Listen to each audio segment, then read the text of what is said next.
প্রতিদিনে আমরা এই শান্তিধাম মোড়ের এই পার্কের কোনায় মনির ভাই চায়ের দোকানের পাশে আমরা প্রতিদিনই আড্ডা দিই এবং নির্দিষ্ট সময় এখানে আমরা আড্ডা দিয়ে আমাদের যারা কলিগ আছে তাদের সাথে কোনো সময় কাটিয়ে আমরা নির্দিষ্ট সময় পরে চলে যাই। কিন্তু আজকেও আমরা ঠিক 10টার পর থেকে আমাদের যারা সহকর্মী আছে তারা এখানে এসে আমরা বসে আড্ডা দিচ্ছিলাম।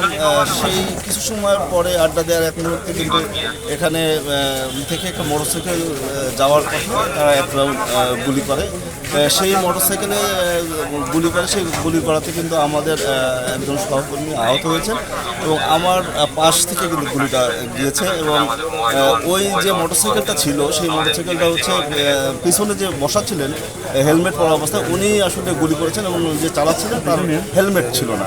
তারা এখানে গুলি করে এখান থেকে জন্মভূমির সামনে দিয়ে কিন্তু আবার একবার দাঁড়িয়েছে আবার গুলি করার উদ্দেশ্যে। কিন্তু তখন যেহেতু আমরা সবাই এখানে ছিলাম উঠে দাঁড়ানোর কারণে তারা কিন্তু সেই সাহসটা পায়নি, তারা এখান থেকে কিন্তু জায়গা থেকে চলে গেছে। তবে আমরা আসলে শঙ্কিত, আমরা ভীতগ্রস্ত হয়েছি। আমরা আসলে এখন খুলনার বর্তমান যে অবস্থা, প্রতিদিনই যে কী বলা যায়, প্রতিদিনই কোনো না কোনো ধরনের দুর্ঘটনা ঘটছে, কিন্তু সাংবাদিক হিসেবে যে আমাদের যে এরকম একটা সিচুয়েশনে পড়তে হবে আসলে এটা কখনো ভাবিনি। তবে আল্লাহ মহান, হয়তো কোনো রকম জানের কারণে হয়তো বেঁচে গেছি। যেহেতু এখানে আমরাই বসি, এখানে সাংবাদিকরাই বসে, আমি না হয় বা আমার কোনো কলিগ কেউ না কেউ তো টার্গেট ছিল তাদের। এখানে তো টার্গেট না হওয়ার কোনো সুযোগ নেই। গুলি যেহেতু হয়েছে তখন কেউ না কেউ তো অবশ্যই আমাদের টার্গেট ছিল।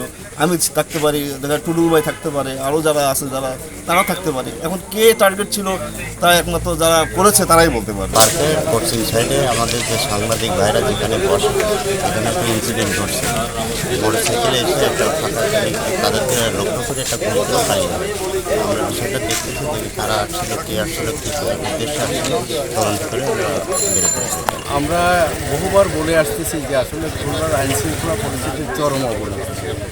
আমি যদি আজকের বিষয়টা আপনাকে বলি যে এখানে বেশ কয়েকজন সাংবাদিক ছিল, এটা কিন্তু আসলে যে গুলিটা করা হয়েছে এটা কিন্তু একটা মেসেজ দেওয়ার চেষ্টা করেছে।